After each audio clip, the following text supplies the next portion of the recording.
Welcome, folks. All right, we're going to get started. Welcome, everybody, to 52 Living Ideas. We are doing this series on celebrating Dante. Today, we are starting with the small book, The New Life. And the format is Phil is going to give us historical background as well as kind of overview of the text. Then Doug is going to talk about the book. And then Rosella, who has taught the book for many years, is going to talk about the book. And then I'm going to call upon anybody who has read the book to give their comments. See, this is not a presentation. This is a interactive appreciation of Dante. So if you have read the book, firstly, go ahead and type yes in chat if you've not already done so. And then when I call upon volunteers to talk about their takeaways from reading the book, please volunteer by typing an exclamation mark, and would love to hear what everybody has to say. Then we're going to go into breakout rooms to discuss the book. Then we'll come back to do final takeaways. And this is all in preparation for going and reading Divine Comedy starting next month. All right, so let's start with Phil. Phil, over to you. Okay, thank you. Thank you for that intro. I'm gonna start by essentially setting the context for both La Vita Nuova and the Commedia. I'm sorry, I have to interrupt you. I forgot to introduce you properly. So Phil is part of a mythology group based in New York, and they spent 2.5 years, is that it, going through Dante? Actually, I think it was more like 3 years. 3 years. So they spent 3 years going through Dante. And when I talked to Indira, who runs the group, about doing something with Dante, she said, I'm going to have a rebellion on my hand if I keep doing Dante for another year. So, but Phil said, no. Dante has grown on me in all these 3 years. So I want to go and do Dante again. So that's the background. Phil, over to you. Thank you. So as I was thinking about a good way to start this, I thought of, this thought came to me. Dante loves using similes. I think most of you guys know what similes are. It's essentially when you compare something to something else. And one of the similes that Dante employs is a simile of seal and wax. And you probably have seen it in movies, and you know what that is. So basically, when you had to send a letter, you would heat up the wax, and then you would press maybe something on your ring or some other metal to seal it, and then it would take a certain form. So when we approach any artwork, literary artwork, I was thinking that the setting, the historical setting, the cultural setting, the religious setting, philosophical, everything that underlies that particular work is like a seal that leaves its imprint on the work itself. And then the wax is the actual individuality of the author himself, Dante in this case. So maybe that's a good analogy to think about as I really quickly just want to spend a couple of minutes talking about what was the world like at that time when Dante lived. And of course, Dante was born in 1265. We're celebrating 700 years of his death in 1321. So essentially the second half of 13th century, beginning of the 14th century. What was the world like? And I'm sure for a lot of you, this is going to be a review, but we just want to set a sort of a level playing field for everyone in case, you forgot. I mean, it's been a long time, maybe high school that you studied, Middle Ages, and but hopefully some of these things will be reviewed, and then maybe I can jog your memory and maybe add a little bit something you didn't know. So let's dive in. So what is happening at this time? It's a very exciting time, I think. So essentially, you remember the fall of the Roman Empire, disintegration of civilization happened in the 6th century. And now all those trends that were taking place in the 6th century, basically the end of, not the end, but disruption of trade, disruption of civilization in a lot of ways, people leaving cities, all of those trends are now being reversed and are being reversed at a very rapid pace. There's rapid urbanization again. There's tremendous amount of trade going on between Europe and the Byzantine Empire and also Far East. And of course, there are some amazing people that live at the same time, the contemporaries of Dante, that I want to mention a couple of them. People like Marco Polo is a contemporary of Dante. So while Dante is writing his Commedia, Marco Polo is actually traveling the Far East and composing his travelogues. People like Fibonacci are doing their groundbreaking work in mathematics. At the same time, as the urbanization is happening, we see the rise of first universities, which of course is important for Dante because that's where we think he picked up most of the Latin authors that exert amazing influence on him. So we have places like Bologna, Padua, Paris, Oxford. All of those places are just starting out. All those universities are getting their own charters, becoming individual centers of learning, where ideas are discussed, where texts are being translated, and also preserved and commented on. What else is happening? Well, in Italy specifically, it's a very dynamic time because of the essentially decentralization of power in many ways. So Italy is divided into all these different centers of power. You have the papal states, where the Pope controls some regions. You have the Holy Roman Empire, where the emperor exercises sort of official control, but then at the same time, there's all these city-states, the republics, including Florence, the Republic of Florence, the Republic of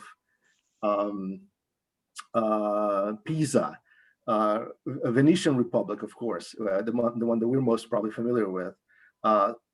With that trade, with that urbanization, with the growth in university life, there's tremendous uptick in population growth, in formation of new financial elite that is threatening the old aristocracy, which essentially means that the feudalism is giving way to a new formation of the new bourgeoisie, if you will, especially in cities like Florence.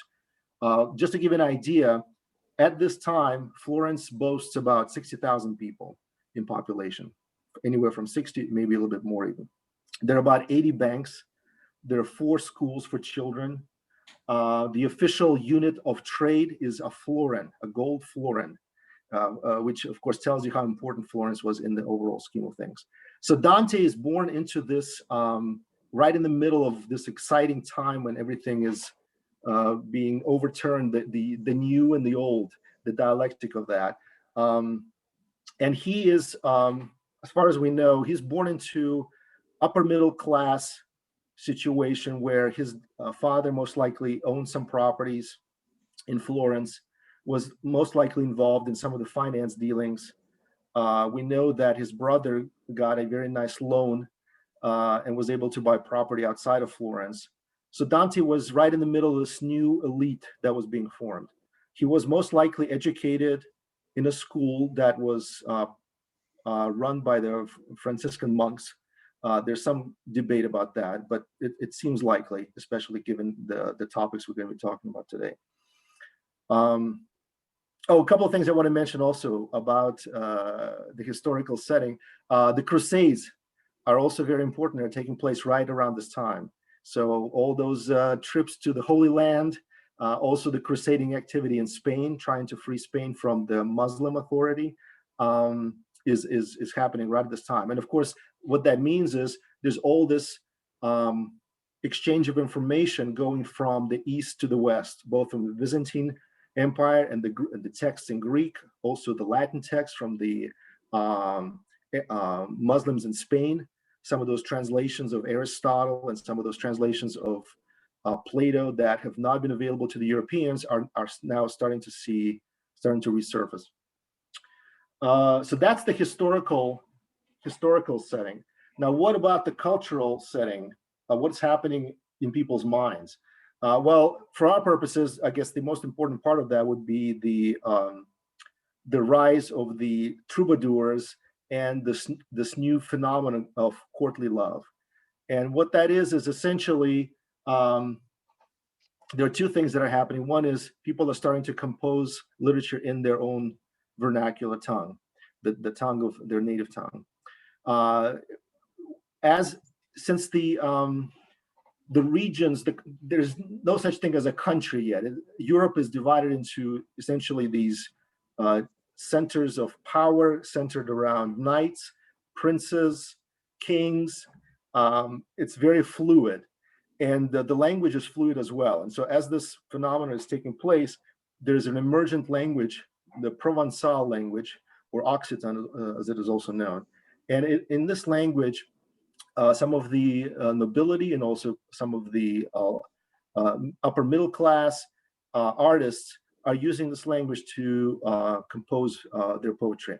So what I'd like to do, just as a brief interlude, is share with you a particular song. This was recorded by University of Stanford. They have a course on troubadour literature and composition. And I found this particular piece, and it's interesting because we have both the text, the translation of it, the original text, and the performance.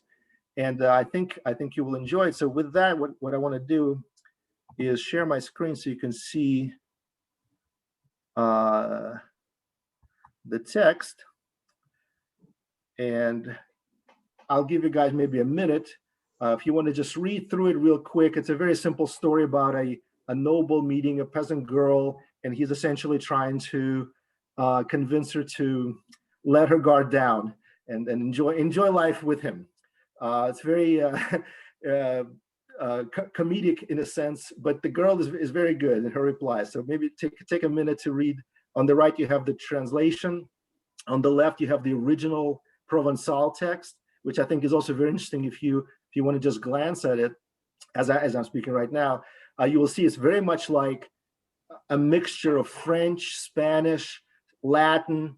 It's fascinating. If any of you are into linguistics or that type of research, I think it's fascinating. What's highlighted are the couplets that are going to be performed by the singer. So you guys take a second, and I'm gonna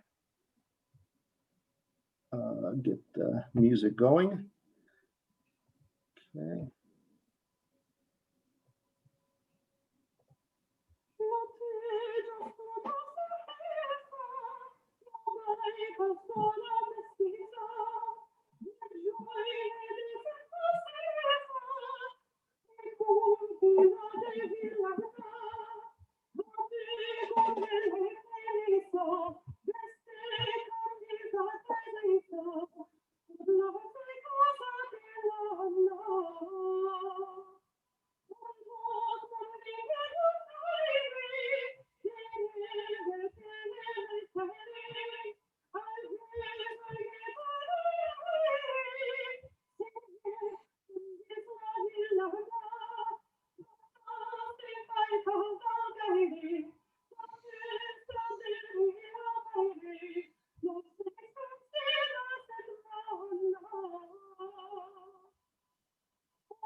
Okay, so that's hopefully gives us some idea of what the melodies were like and what the performance was like. This is actually, I think, it's quite close. I looked at two different sources for the performance of this, both the melody and the singing, and they're quite close to each other. So it looks like they got it right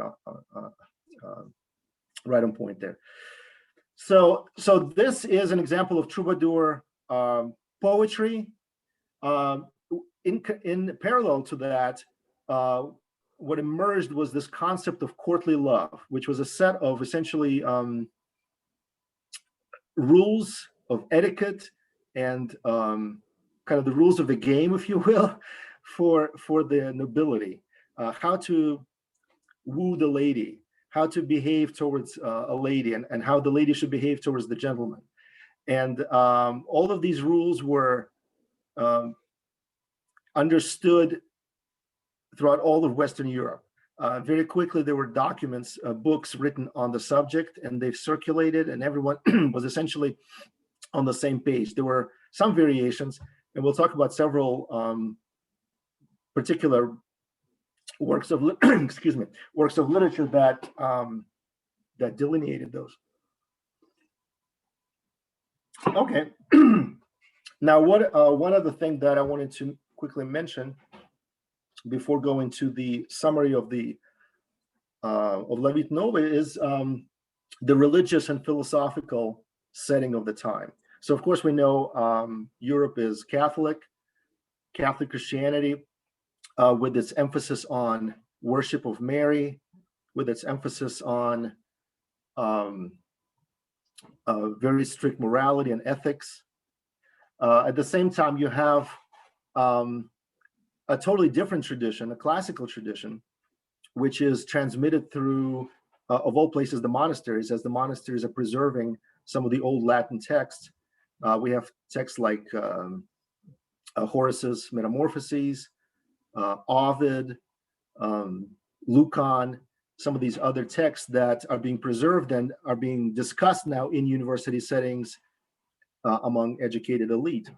So this classical tradition has its own very different take on love, as you can imagine. All the stories about Venus and the gods chasing goddesses and all kinds of frolicking associated with that. So that tradition, the Catholic tradition, the classical tradition, then you have this the mystical tradition both in the Christian church and in the Muslim community. And of course, the Muslim influence is very important because Spain is essentially a theater of both trade and conquest, and some of the texts, some of the same performers even of literature are traveling throughout Europe and spreading different ideas back and forth, and you have really a wonderful exchange of tradition at this time. So with that, I want to now transition to discussing actually some literary influences on La Vita Nuova. So everything up to this point applied to both the Commedia and the La Vita Nuova. Now I want to transition to actually talk about La Vita Nuova specifically, and what were some of the literary influences that we can trace in this work, and are probably probably important to keep in mind. So I'm just going to read off a couple of authors and their works. Hopefully, you guys are familiar with most of these, and maybe say make a couple of notes. So obviously, Virgil. Virgil is obviously going to be very important for the Commedia. That's why I'm not going to talk about him at all right now, because we'll probably talk about him a lot more. Virgil, the Aeneid, is the work, of course.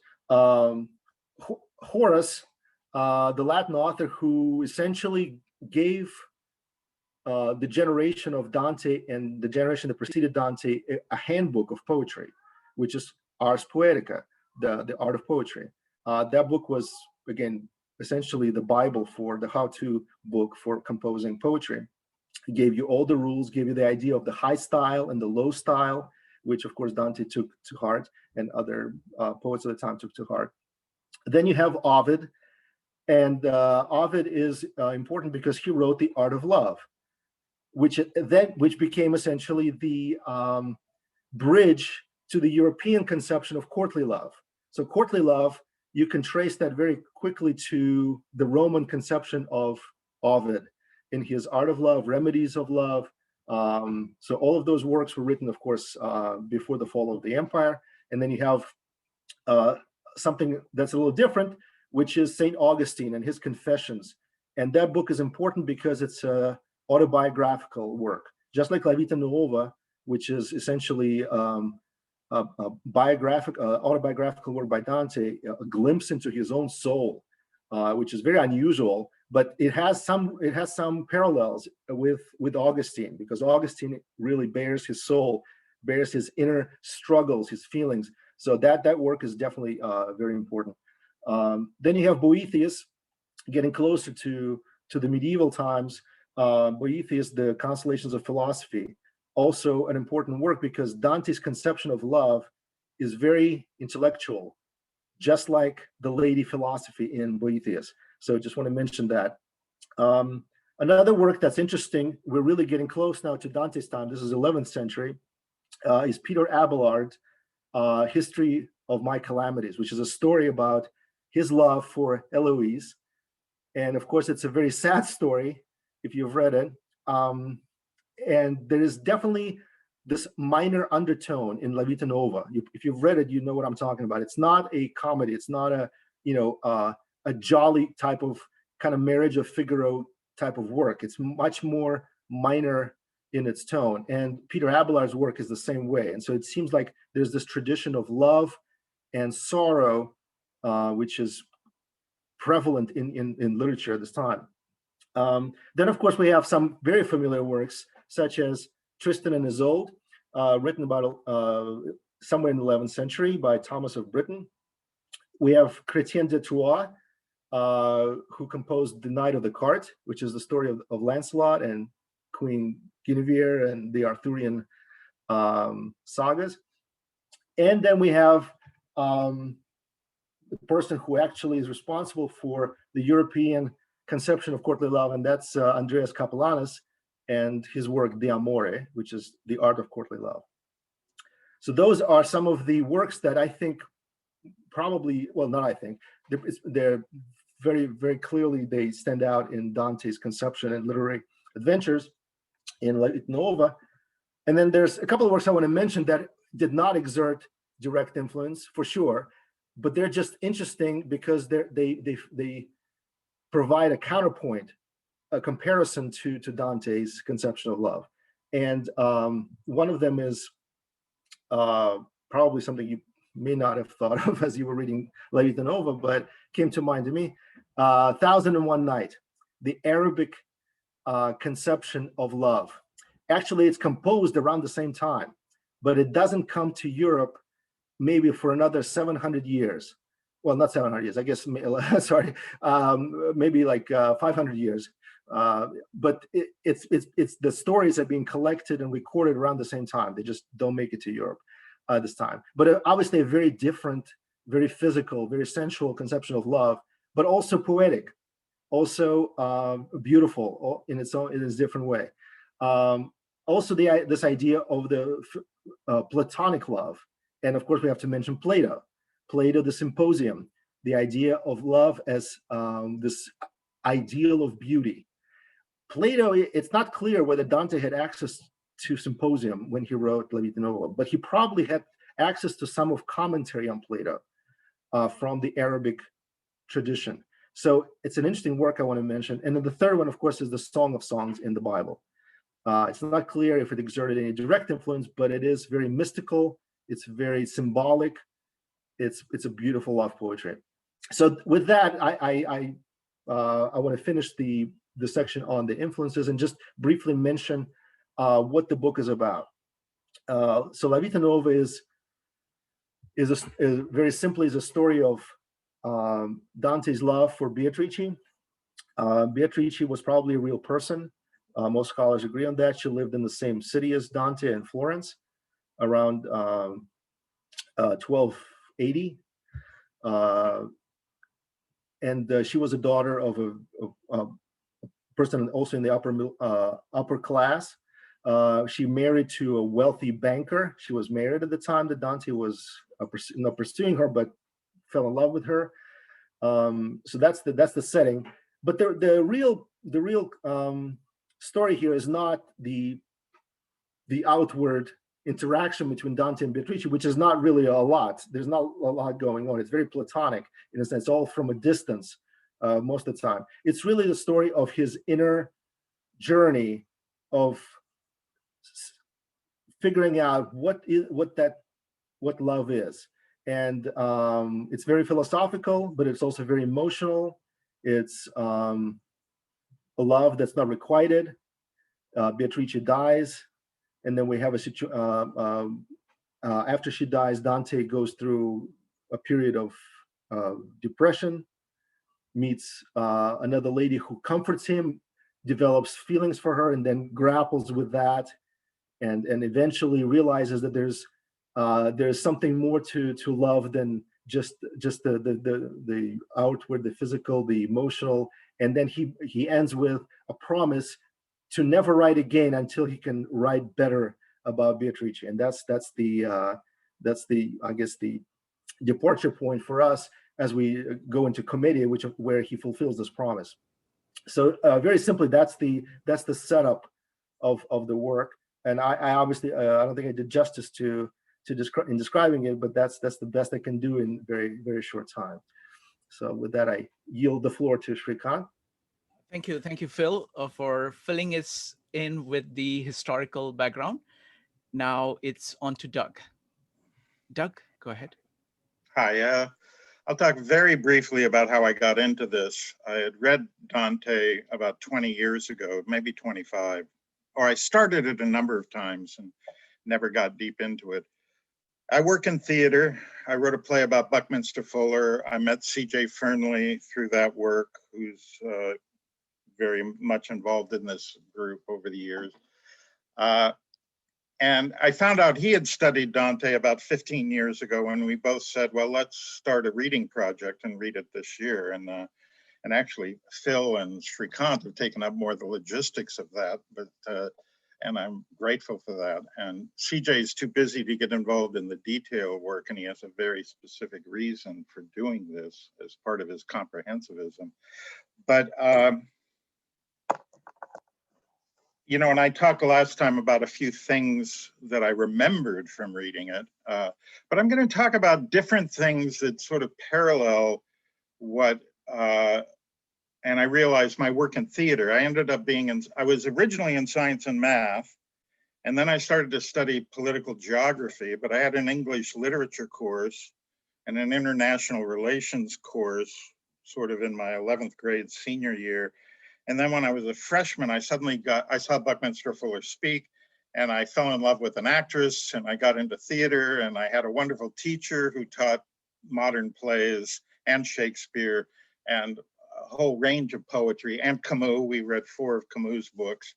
So this weird mix of poetry and plays and politics, and I grew up very religious, so prophecy was a big part of my upbringing. And the idea of what's a real prophet, what's a false prophet. And so when I finally read Dante, and it was actually stimulated by a number of the most cutting edge experimental playwrights who fell back on Dante as much of their inspiration. Mac Wellman, who was an inspiration for a lot of amazing playwrights, and a guide for other playwrights, but not as well known himself. Mac Wellman said, oh, you got to read Dante. And another actor who did a lot of Mac Wellman's plays with me and other people in San Diego, you got to read Dante. And so I finally got around to it and went through it. And then after 20 years, feel like I need to go back on it. Kind of what Phil said, you know, done it for 2 years, I want another year. I need to go further into this. I think that sort of reflects, I was slower to come to that realization that I needed to go back. But I wanted to explore a couple of things that I think key us into the things that were taken for granted experientially at that time, and what he meant by love and the confusion of it. And in an email back and forth between Phil and I and a couple of other people, the drunkenness of love, which is a big Sufi tradition, that the tavern is a place where the friends meet and they get drunk on wine or on love or on poetry or on God or on, you know, whatever it is. So the drunkenness, I think, is a big part of this work, which with all the footnotes, it's very easy to forget that, you know, because it's endlessly fascinating. And I think I think Mazzotta's lectures, which CJ turned me on to, the Yale lectures on Dante are very good. And I've listened to his La Vita Nuova thing twice. I don't know if it's because I'm getting old and my memory's going bad, but it's very rich. So each time I listen to it, I see something different. And it triggers a memory of other writers I've gotten into that are important. And I think there are a few things I'll mention briefly. Walt Whitman's poem, Out of the Cradle, Endlessly Rocking. And he writes, like Dante, about an experience when he was very young. And he was walking along the beach and he sees a he-bird playing with a she-bird. And that's beautiful to him and he's captivated. And then the she-bird disappears. And for days, he listens to the he-bird crying for the lost she-bird. And he really writes the cries into words in the poem. So the poem is this very experiential thing. And Whitman says, from listening to the he-bird's piercing cries of loss, he learned how to be a poet, and he kept writing poems for the rest of his life. As many as the leaves of grass is the image he says. You know, these poems just flooded him. Much the way the image did it. I want to do something experiential, which sometimes I begin some Zoom meetings I do with, and it's kind of a minute of silence, and I'm going to time it, but I'm going to do it based on what is a step in a heart meditation kind of thing from many traditions all over the globe. And that's, I want you to think of something the image of makes you happy. It could be your pet, it could be a child, it could be somebody you love, it could be somebody you've never met, but the picture of them makes you happy, you know. And very often for me, there is a particular, you know, dog I knew, or someone I was very much in love with, whether that was fulfilled or not fulfilled, but the image of that person. So I want you to sort of just spend a minute thinking of an image that makes you happy, that is beautiful. And beauty I'm going to talk about a little bit, because our training in the arts is about a lot of things to analyze and categorize and to break things down. But there's not a lot of academic study on beauty because it's hard to define and it defies everything. All the frameworks that people build up, beauty will tear down. You know, for beauty, I mean, who does Paris choose? He chooses Venus. He doesn't choose the wise woman or the powerful woman.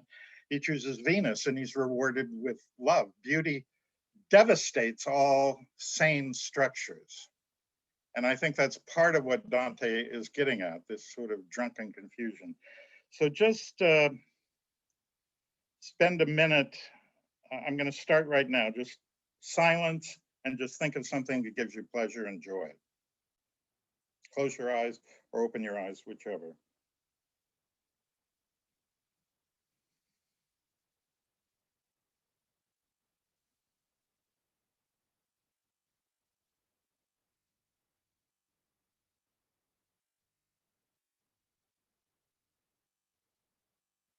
It could be a place.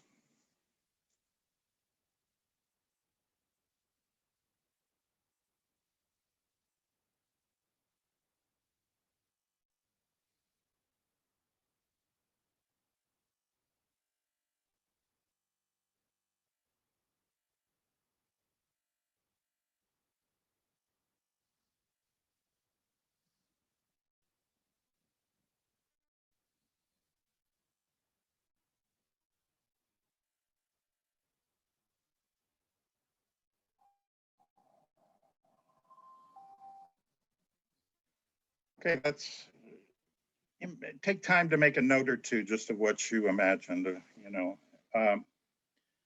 And it can be a place. I mean, I grew up in the San Francisco Bay Area looking at the bridges on the bay as a kid. I mean, one of our houses, we could see 5 bridges from the kitchen window. And so when I drive up to San Francisco, and I haven't lived there for 60 years, I've worked there, but I haven't lived there. But whenever I approach it and drive over the bridge, I get such a hit on the light and the cars and the scope of the San Francisco Bay that it's like there's a hit of endorphins that is sort of incredible. You know, if I stay up there for more than 2 or 3 days, it begins to wear off a little bit, but it's a huge sort of chemical hit. So I think that's sort of what we're talking about here.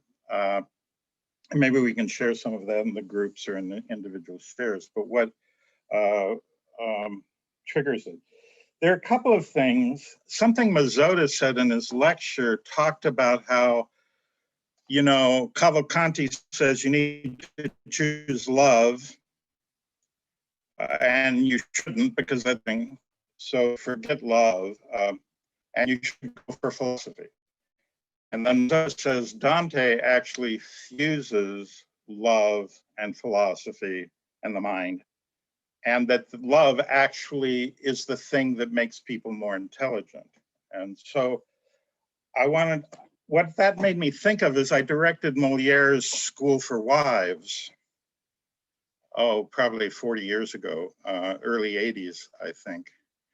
And the ingenue sees a young man out her window, and she's married. She's married to a husband who's very controlling, and or is planning to marry her. I don't know if they're married yet at that point. I can't remember. I haven't read the play in 30 years, 40 years. But she suddenly, when she sees this guy and he sees her, then they build all these devices to meet each other, which require a very brainy kind of manipulation to get to the object of love, with an old man who wants to marry her in the way. So this love is a thing that makes them smarter, it makes them more clever, makes them more undermining of the system that wants to control them. So this is very much a factor in Moliere's work. And then in my research on Moliere, this is where it gets very weird. I found out he did a poetic French translation of Lucretius's on the nature of the universe, on the nature of things. It's translated. So, okay, you open this book, and this is what Moliere was like. He wanted to be a great writer of comedies. Comedies usually end with a marriage, hopefully between people who love each other. Comedy is a fulfillment of love. So it starts with Mother of Aeneas, which is what Virgil writes about. The mother of Aeneas is Venus, right? The goddess of love. So Mother of Aeneas and his race, delight of men and gods, life-giving Venus, it is your doing that under the wheeling constellations of the sky, all nature teems with life. So this is kind of a given from the classical tradition that Venus makes the world. And there's an early song in the 20th century, which was a Harry Lauder song, which is a song of E. Fuller. And it was called Love Makes the World a Merry-Go-Round. Without love, and it goes on and on and on about how love makes the world spin. Well, that's Lucretius. And then it goes on and on about all the winds and all the animals and all the reproduction of the animals and the procreation of animals. And that's what this scientific, and then 2 pages later, he starts to define the atom and the structure of the atom and how things are built up and dissolve back to atoms. So but Venus is the core of this. And if we go back to the first poet on record, it is a woman who was a Sumerian priestess named, and I can never quite remember the name, and she wrote about Inanna, who is kind of the early version going through 3 or 4 different cultures to Venus, Aphrodite and Venus. But it starts with Inanna, goes to Isis, goes to Astarte, and any number of other feminine goddesses.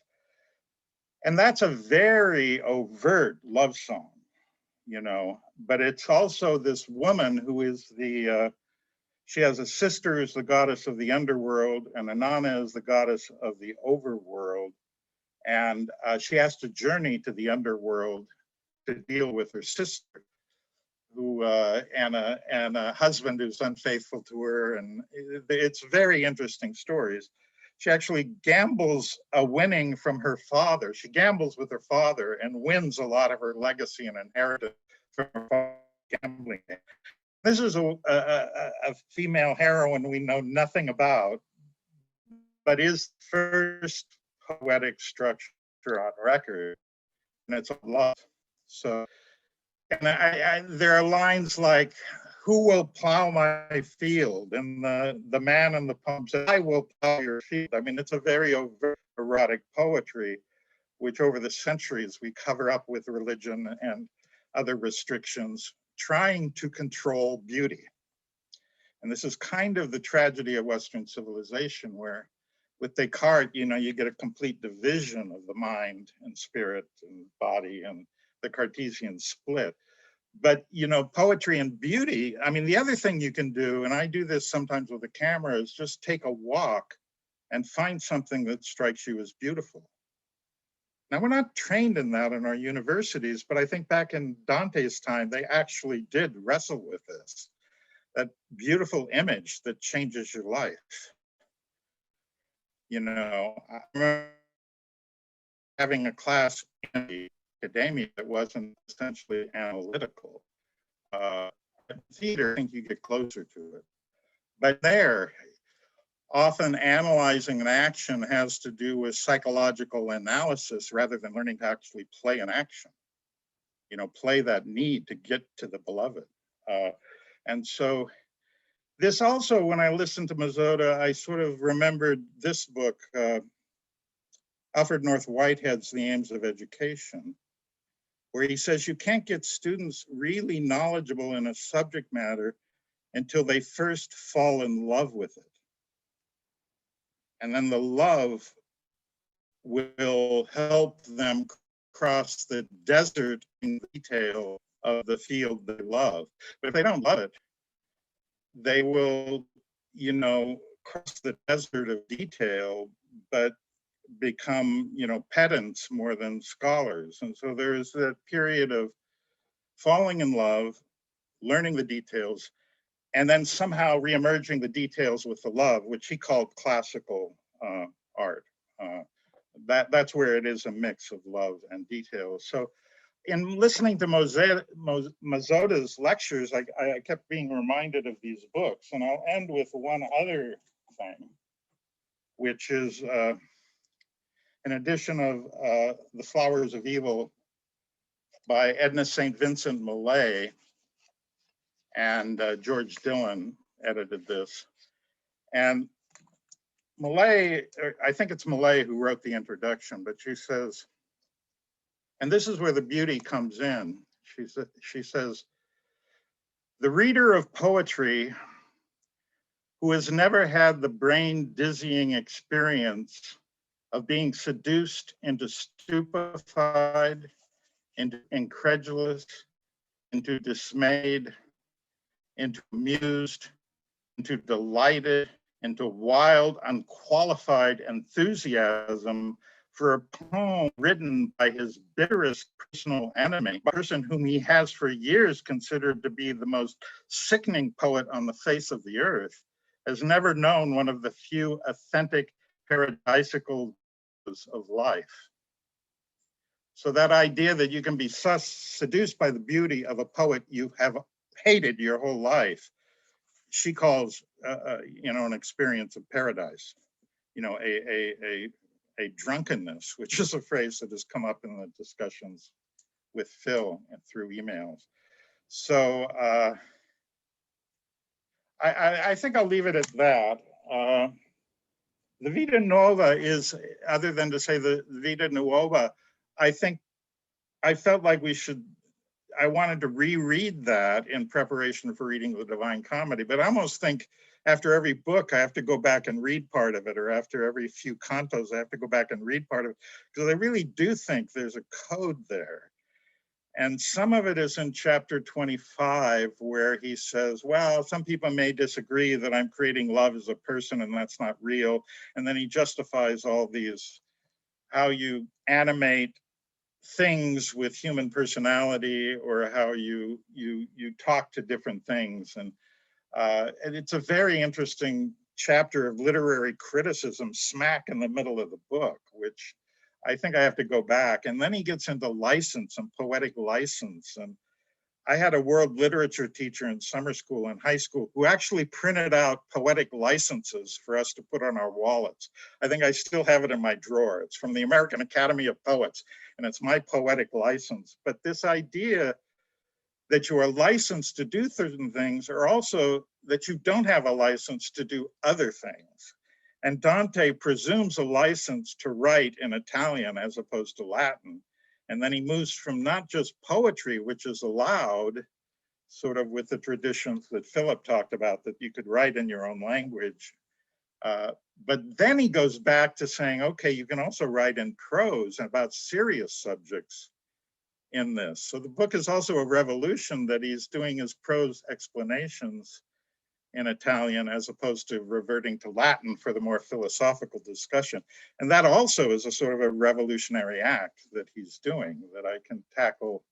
And the Divine Comedy is even a bigger epic adventure into creating this encyclopedia in the vernacular.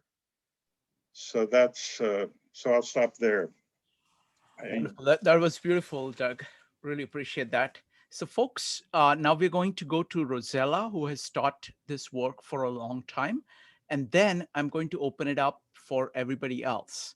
And go ahead and type exclamation mark if you would like to share what you're learning while reading Dante. Okay, and I encourage you to do that. That's the whole purpose of doing these meetups, is to share what we're learning. So Rosella, you're next. Give me just a second. Let me make sure. Give me a second. Hold on. Yes, Rosella, go ahead.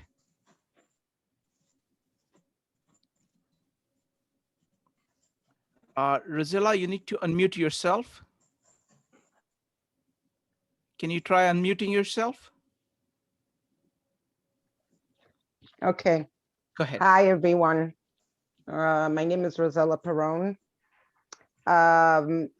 Thank you for having me in your meetup. And I excuse my looks, I've been sick. So, but I've been studying Dante since I was in 6th grade. And in actuality, my father used to read Dante to me since I was 3 years old.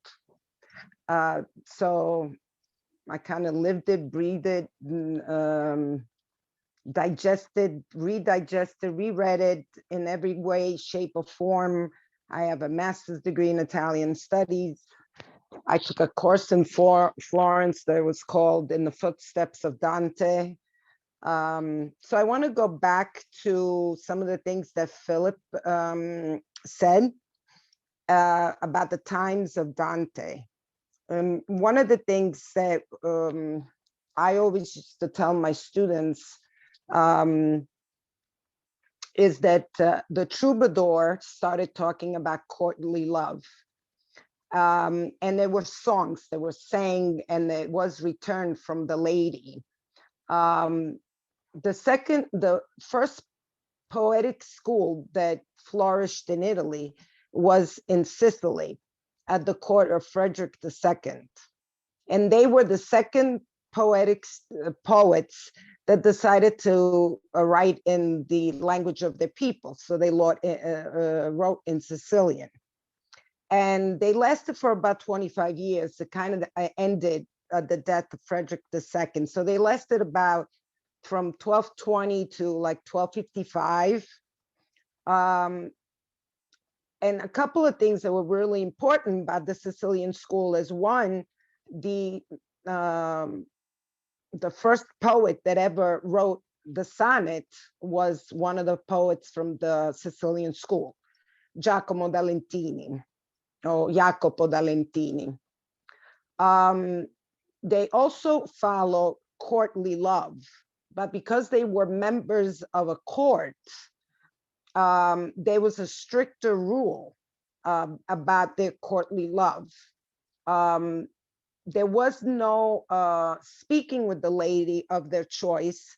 There was only wearing the colors of the lady so that the lady would know that they were chanting about them. When the poetic school flourished in Tuscany, and I want to talk about the Dolce Stil Novo. Has anybody heard of it? The sweet new style.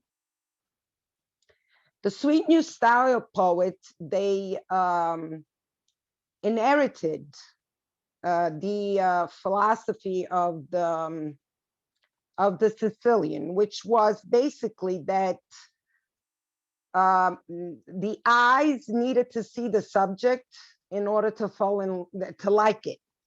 Then the eyes would send the image to the heart, and the heart would give it nourishment. And that was their version of Platonic love. And they also introduced similes in poetry. The Stil Novo poets were much more educated, much more free. They were members of aristocracy, bourgeoisie, decadent aristocracy, as Dante was. But they were people who were learned. And the founder of the school introduced metaphors. Metaphors, they are known as metaphysics of love. He started to compare the woman of his choice as a precious stone that gets that becomes precious from the sun and develops into a precious stone, and the love goes up in the Epicurean, like Cavalcanti, were writing about a love that was spread into the atmosphere and replenished the world and stuff like that. So Dante was one of the Stil Novo poets. And how did he become best friend with Cavalcanti? He wrote the first poem that appears in La Vita Nuova that talks about the imminent death of Beatrice, although Dante sees it in a dream that he doesn't understand. So he sends this poem out to the other men, whose love must be only platonic. These men were married. There was nothing to do with the woman responding. The women were married. And if they would have let people know who the women were, they would have put the women to shame. And that could not be done. But Dante sent his sonnet, the first sonnet of La Vita Nuova, to the poet of the Stil Novo. And the first one who answered him was Cavalcanti, who interpreted the dream as the imminent end of Beatrice. And since then, Dante was best friend with Cavalcanti until his death in August of 1300. So Florence was a divided city. At the time of La Vita Nuova, it was divided between Guelphs and Ghibellines. Later on, when he writes the comedy, it would be divided between white and black Guelphs. But at this time, there was still, Guelphs and Ghibellines. And they were always fighting each other. There was a lot of war, a lot of strife going on. But it says it is said, and many, Dante and the myth to it and everything, that when Dante starts to write La Vita Nuova, he takes a departure from the rest of the still novo poets, and his love for the La Vita Nuova is divided into 3 parts: before Beatrice, the death of Beatrice, and after the death of Beatrice, which is towards the end. Dante says that he cannot talk about Beatrice ever again until he is dignified to do so. And where does he do so? In paradise. So Beatrice becomes much more than a platonic love. Beatrice becomes the image of God. And what was that the main core of these men was that these women, just by waving at the men, would make the men inspired to be better, to be more generous, more courteous, more chivalrous, all of the ethics from Aristotle ethics and the ones from the Catholics, Franciscan monks, the Dominican monks, things from Aquinas and Augustus, Saint Augustine. Any questions? I don't know if I made myself clear. That was excellent, Rosella. So what we're going to do is that we're going to have everybody else talk about what their experience was in reading this novel. And then we're going to divide into small groups where we can discuss it in detail. And then when they come back, everybody is going to talk about their takeaways. All right. Thank you very much, Rosella. Appreciate it. You clearly love Dante. You're doing this. I do. Even though you are sick. One thing I want to say, because I heard both Philip and the other gentleman, I don't recall the name, saying how every time they read Dante, I must have read the Divine Comedy close to 200 times. And maybe every single time I read it and teach it, I'm in a canto that, I've, like say Canto 5 of the Inferno, one of the most popular one. I'm like, oh God, I never noticed that before. And it always gives me surprises me the heck out of me. I'm like, how could I not notice that before? That's Dante. Yes. That's Dante. Yeah, I mean, that is characteristic of all great work, because they're so rich, their minds are so rich, and they are doing so many things at the same time, at so many different levels, right? In terms of breadth and depth, that every time you go to it, because you have learned something from it earlier, the next layer becomes visible, or because you're familiar with something new becomes visible. Wonderful. So folks, now it's time for you to share your takeaways. It's going to be Joe, Sanjay, David S, Helen, Mike, David LA, Shirley, and Jason. Joe, go ahead. So, I mean, I've only read this once, not 200 times, so you're gonna have to forgive me. Not exactly being on the same level. But I actually had a lot of the same feelings with La Vita Nuova, and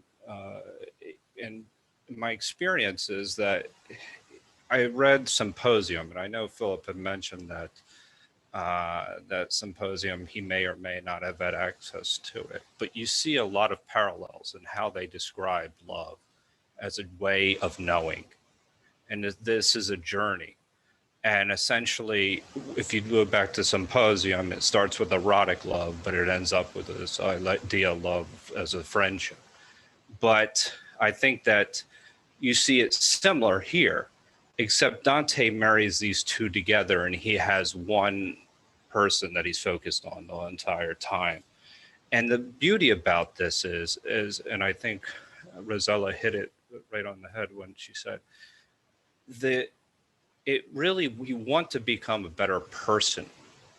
It really is the basis of ethics, and how the men even interact. They are shy. They're not necessarily, they're not. Let me see. How shall I say? They're acting.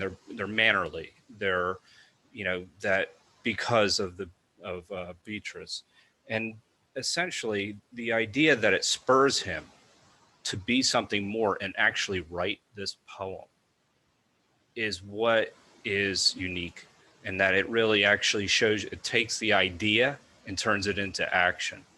Now, one of the other things that I found pretty interesting out of this too, because something that I thought of is how it marries the idea of love and friendship.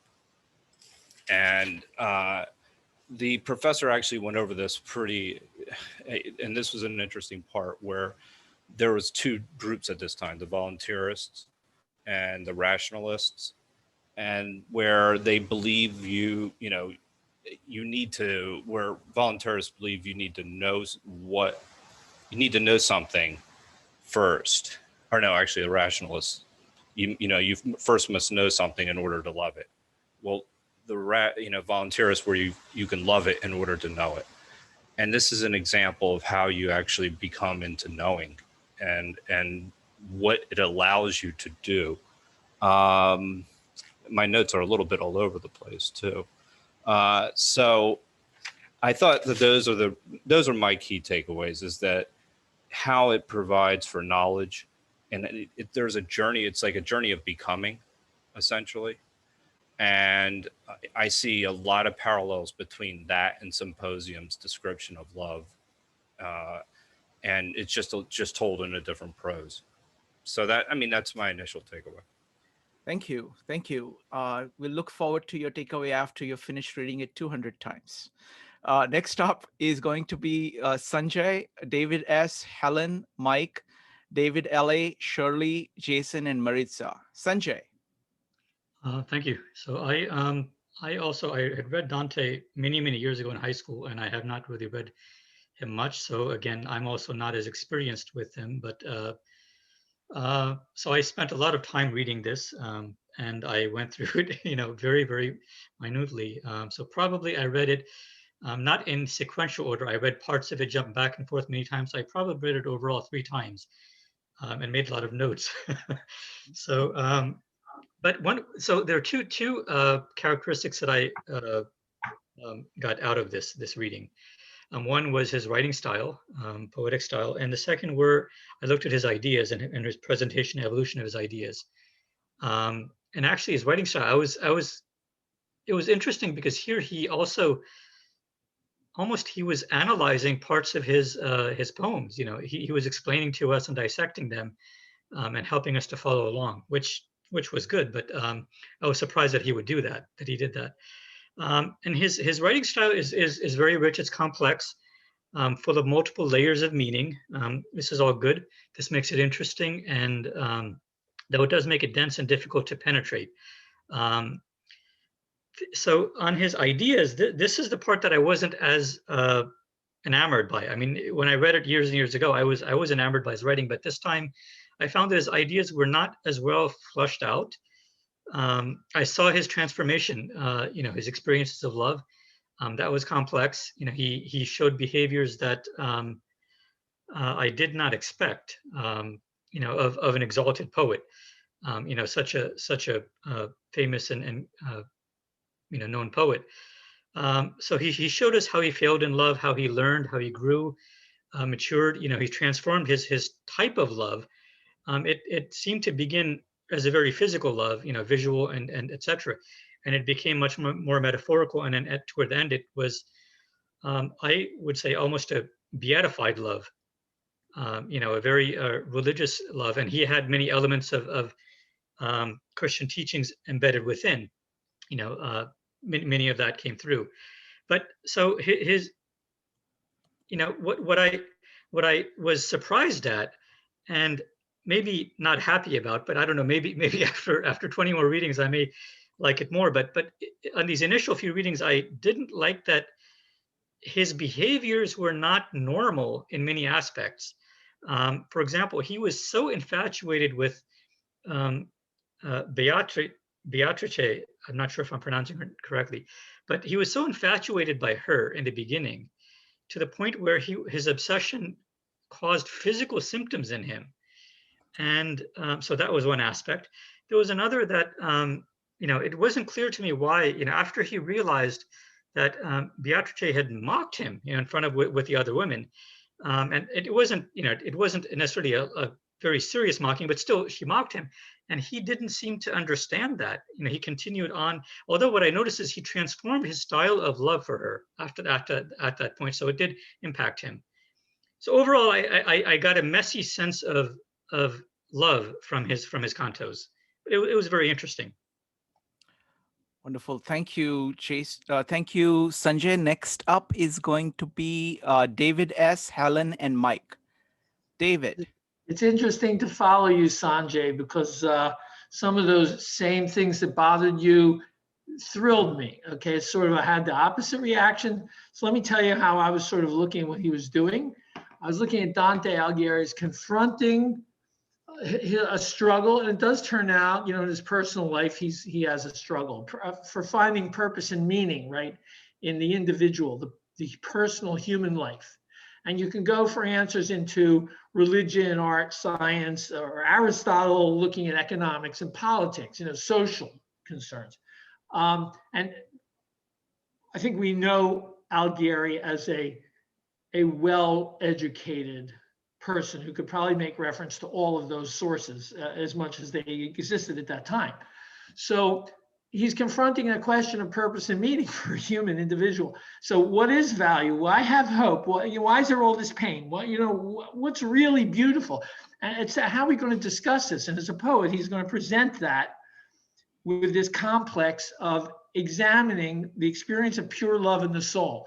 And what is anything that's pure?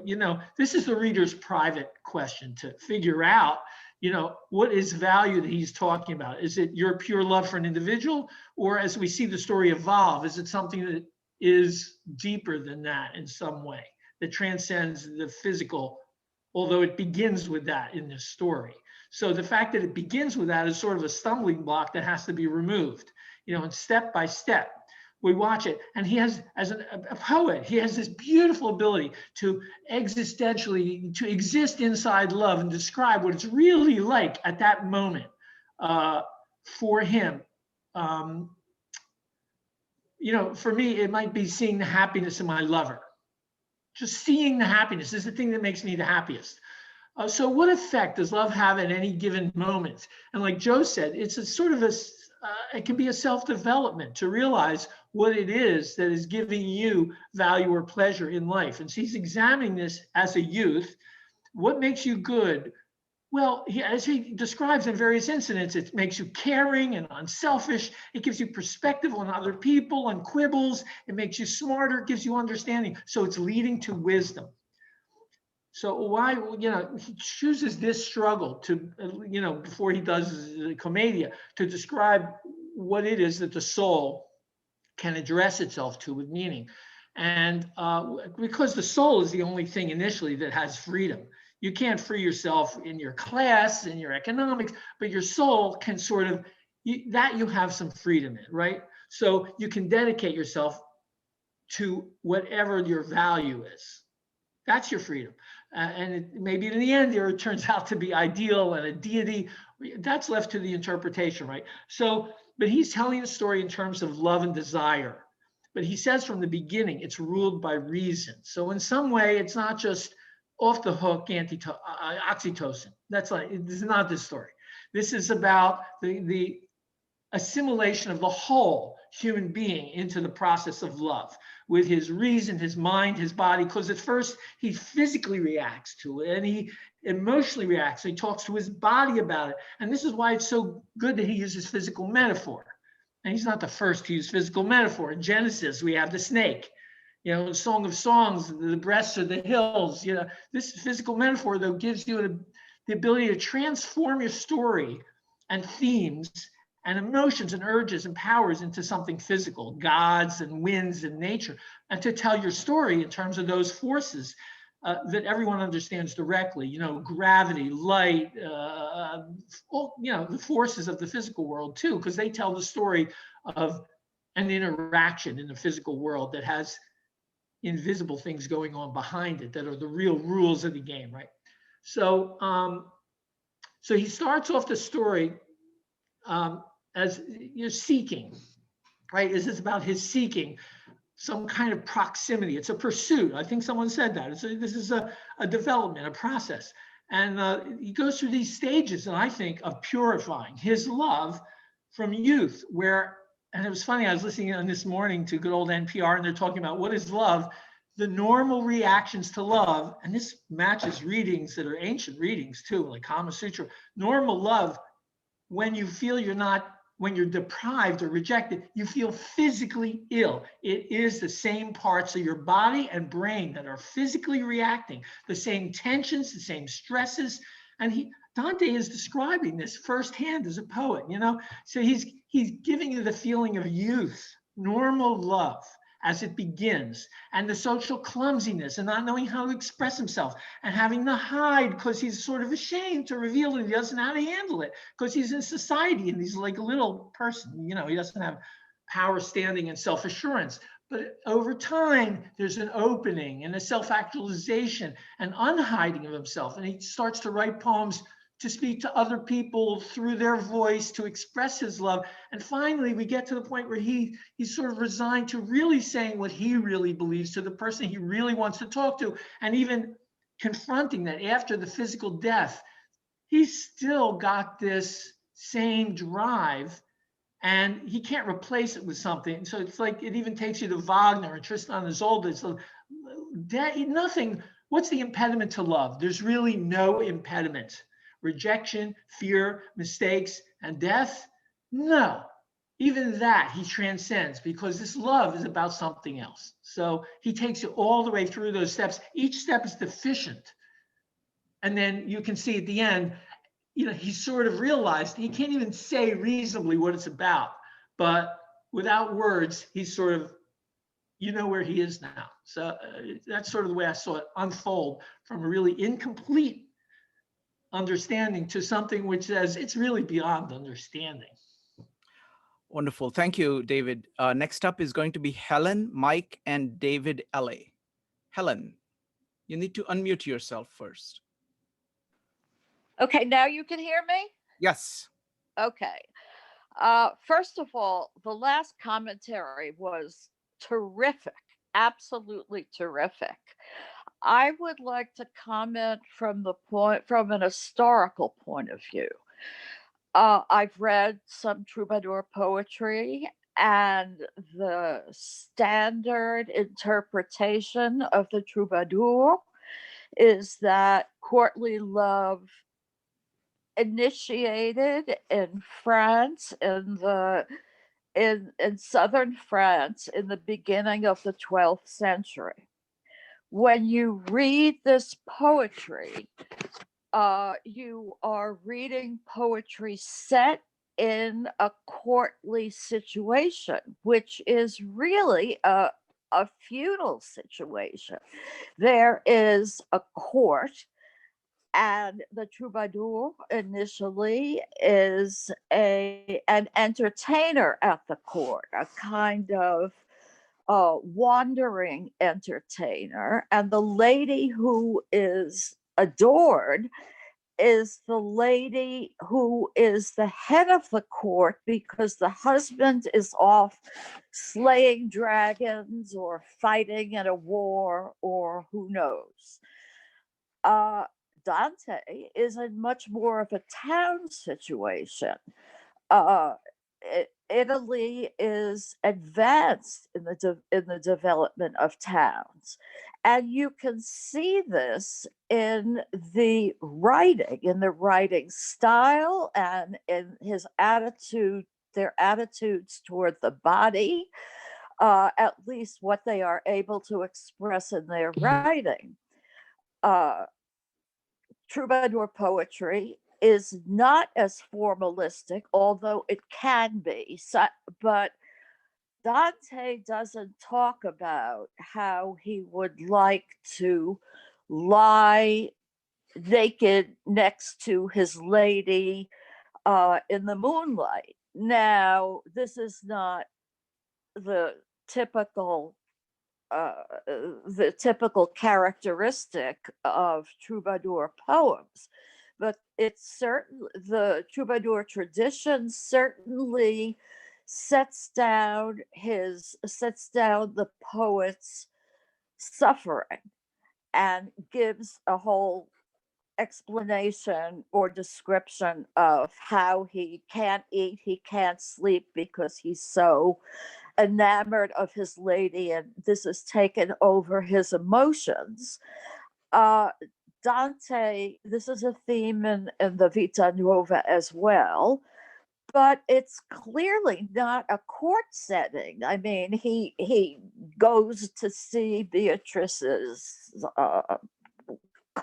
her dead body. So, and he goes and meets people and meets courtly ladies. This is a different social class in a different period of time. And even though the dates might be mixed, might be similar, nevertheless, the social standing is not. As far as the attitude toward the body goes, we get a much more detailed description of the lady's eyes, of the lady's comeliness, of her beauty, etc. Yes, Dante includes this, but he doesn't give us all the details. And he, as someone mentioned earlier, he doesn't try. He just stops at a certain point. I won't tell you, he says, how I won't talk about this anymore. I believe it's when he goes to visit to pay his respects. We see formality in his style. We see a formality in, they just, to me, they do not read like as if they were derived from the same tradition. You can point out, this is courtly, but you can't point out, you can't read the Vita Nuova as if you're reading courtly poetry. Now, in the tradition of courtly love, finally, this is just parenthetical, the tradition of courtly love changes in the north of France with people like Chrétien de Troyes, and love becomes mutual, but or Tristan and Iseult. But I mean, that is just parenthetical. So my reaction was one of historical comparison. Wonderful. Thank you, Helen. That was fantastic. Thanks. Thank you. Next up is going to be Mike. Mike, you can take your time as long as you talk about Dante. Oh my God. Those are tough acts to follow. Although I read that several times and read them as a trilogy, I know my pseudoscience approach didn't give me anywhere near that analysis.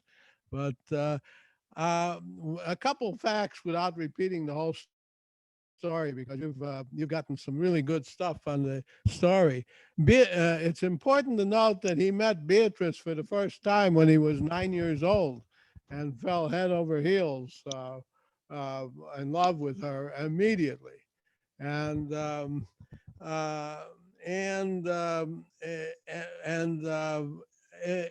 this was before, this was in Roman Catholic Italy, and before Martin Luther and all that stuff. And so if you lust in your heart, it may even be worse than if you actually did the deed.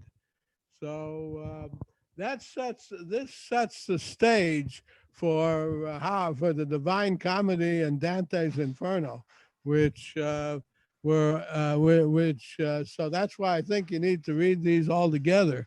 Beatrice,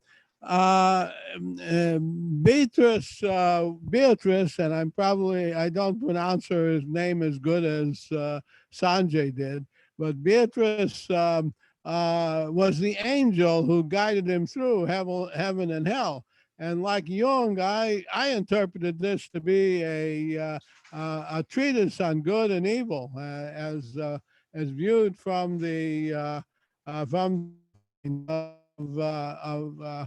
of Fibonacci's early Italy.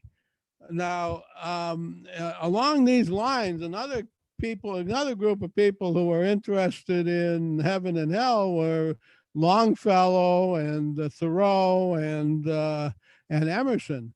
And they got interested in this, and the translations that they were available to them weren't that good. There were extra words, extra paragraphs, even extra chapters, lost chapters, they called them.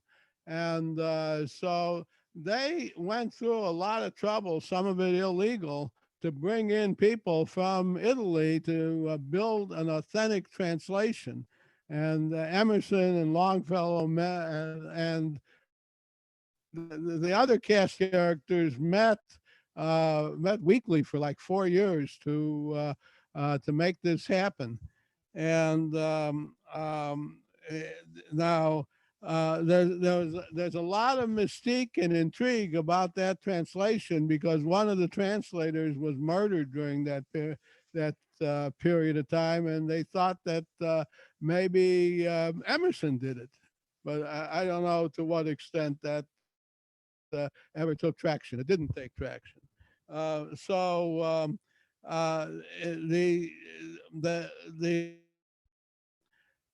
The translation is different, my understanding, than the translations we got now. And the Harvard Classics translation has extra stuff in it and notes that link the three together. And I did delve into that, but I'm not a classicist, so I didn't understand everything I read, which, as you probably determined, most times I don't anyway. So I'll yield the balance of my time. I would like some comments as to how much of what I just said is apocryphal, how much is true, how much did they really lust in his heart? Was she really the angel? And did Emerson murder the other translator? Mike, we'll get to that maybe in the breakout rooms, if those are the pressing questions on everybody's minds. So next up, Somebody should be able to say whether they're at least partially true, sure. Relieve the suspense. Sure. Next up is going to be David, L.A., Shirley, Jason, Maritza, and Judith. David, go ahead. Let's go quickly through 5 points here on the political. From following on Rosella, we have the Guelphs versus the Ghibellines, and one were papists and the other royalists. And that's what roiled the whole Florentine for decades. Dante was on the papist sides, but he didn't like some of them, as you know, from the Inferno. They were both married to other people. So he's writing this, again, philosophical. He's got the physical is covered by his wife. So that is why he can emote a philosophical love. And that extends to what he's now moving is actually a platonic love for a woman. And what he comes to, it's a pathway to the ultimate love, which is divine love. So some of you have mentioned that, but he is showing you a pathway to the true love. And that you go through platonic love. You have the wife for the carnal love, but platonic love, that's the ideal, that's the courtly. So he sees one and she's not available because she's already married. And from that, he can build to what he's going to do in Paradiso. And let's see, the style. I'm very fascinated by the self-annotation, what Sanjay spoke of. He's self-annotating his own work. And then what Doug mentioned on the 25th chapter, it blew me away. He stops and gives an essay on justifying what he's doing when he's, but he doesn't mention, by the way, he doesn't mention his influences, as far as I recall. The annotator does, or the translator does. And here's a question for you all. In the second chapter and the dream, what is Beatrice eating of his heart? What is that? That's all I have for now. Thank you. Cannibalism. Thank you. Next up is going to be Shirley. Mickey, go ahead. Yeah, hi, everybody. I think you really gave great things. And I really can't repeat everything that everyone said, but as I read, a couple things came to my mind. I became interested in the man. Not so much the story, we all know the story now, but as every artist, poet, whoever, they have something of themselves in their work.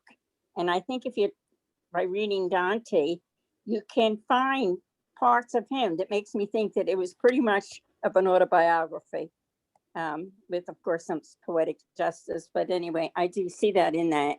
I wonder that he met her when he was about 9. That was also around the time that his mother died. So we have that. And what did that do? Is maybe he yearned for years for Beatrice.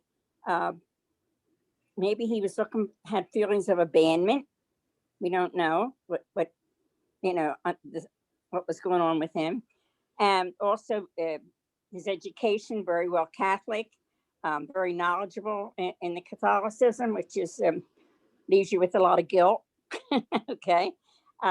Also his expulsion from Florence, and here he wandered all over the place, and he never really found a permanent place till he was in Ravenna at the end.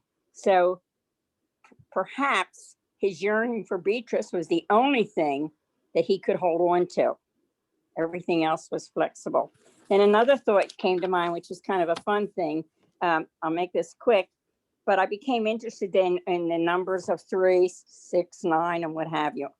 So roughly I went through and I came up with about 18 things that I'd like to share. You will remember them, but you'll recognize them rather, but they're not in order. He met when she was 9. She was with 2 other ladies. There's the 3. He saw her again at 18 years old, 9 years later, and it was at 3 o'clock in the afternoon. Then we have the Trinity that he refers to quite a few times. The movement structures are 3 structured of it. Are these things accidents that he did this? When he gathered the 60 ladies, she was 9 on the list. When he was sick for 9 days. Heavens at that time, there was a lot of astrology in their thinking. They were all lined up. The first 3 hours, every star shines somewhere else. You find that in 19. The first vision was 9 hours of the night that he had it. I'm almost done. Beatrice is a 9, a miracle. The Arabian fashion, of course, she died 1 hour of the 9th day, and on the Syrian, it's the 9th month. He himself had 3 children. The 3 pops up. The second vision he had was at the 9th hour. And one more, I think. That's it. That's what I found. And I, it kind of took my interest to go back and try and find where they were. That's it. Well, thank you. Thank you, Mickey. Next up is going to be Jason, Maritza, and Judith. And then we're going to go to breakout rooms to discuss this in small groups, back and forth. And then we'll come back for final takeaways before we call it a day. So next up is Jason. Hi, everybody. I think David from Los Angeles, we are in the same philosophy group. So he basically spoke most thing I want to talk. But I'd like to share my personal experience and then about the eating heart. That's the only thing, the first time I read about 5-6 years ago. And this one, the eating heart part, I really don't understand. And until now, I still don't understand. If somebody can tell me, give me more information, I really appreciate. Because that's the most vivid scene when I can explain the eating of the heart if you want to. Yeah, I give you my time. No, later if you want. Okay, afterwards. Yeah. During what we'll do is that during the takeaways, that's okay, one question please. I will have. I want to know, yeah. Okay. Basics, I read it about 6-7 years ago. I want to read Dante's Comedian. And then all the commentaries say you have to read the Vita Nuova. So I read this one, I really have no clue, just kind of feel like it's ridiculous, So, and I have no idea, only the eating heart part, okay? And I have feel no connection before the woman and in the heaven, I don't see the connection. But during these years, I do more reading. I read a symposium many times. And I also read the Tolstoy's What is Art? He keep talking about our upper class. And I start to understand the meaning of quarterly love. And the most important, I read with the group, reading the Gabriel Marquis, the love in the time of Colaris. That's a kind of a crazy love, right? Florentino know the girl at like age 14 or 13 and wait for all the way 50 years, okay, to wait until her husband died. So that kind of wake me up, that's the same situation as Dante from 9 years old to all the way to the heaven. So related to my personal experience, I always, of course, as a man, always, well, I should not generalize, but myself, think about love related to sex, body sex. But if you don't do body sex, then the other thing I'm thinking about is more like platonic. So probably I think about friendship. Okay. So other than bodily love, then there'll be the friendship. I never connect with divine or heavenly or this kind of thing. So I start to read this one, and I think I know the situation, and then become much more meaningful. But still, my $1,000, $1 million question still why they are eating she is eating the heart. So thank you. Jason, you'll have to wait. You waited long enough. You will have to wait across the breakout rooms to have the question answered. Yeah, I already wait for 7 years. Maritza. Yeah, exactly. Yeah, next up is Maritza, Judith, and then we're going to do breakout rooms. Maritza. So I almost feel unqualified to speak. I have only read it but once. I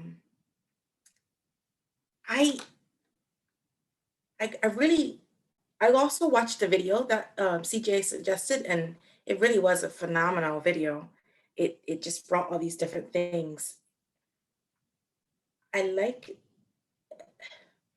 from the book. What I got was I like the style. Like I love I feel like I'm being led through something. I can't quite tell what it is what I feel like for most of the book. Just when I seem to think that maybe I'm grasping, because my immediate thought when he's speaking of this vast love that he had for somebody he just saw them, never even actually met them at 9. I'm like, I know that is metaphor. There's no way that's literal. And I mean, I know that, technically, I think, they're saying that it is, but in the story to me, and it's supposed to be an autobiography, but I just felt like there was something more that he was trying to say to me, if only I could see it.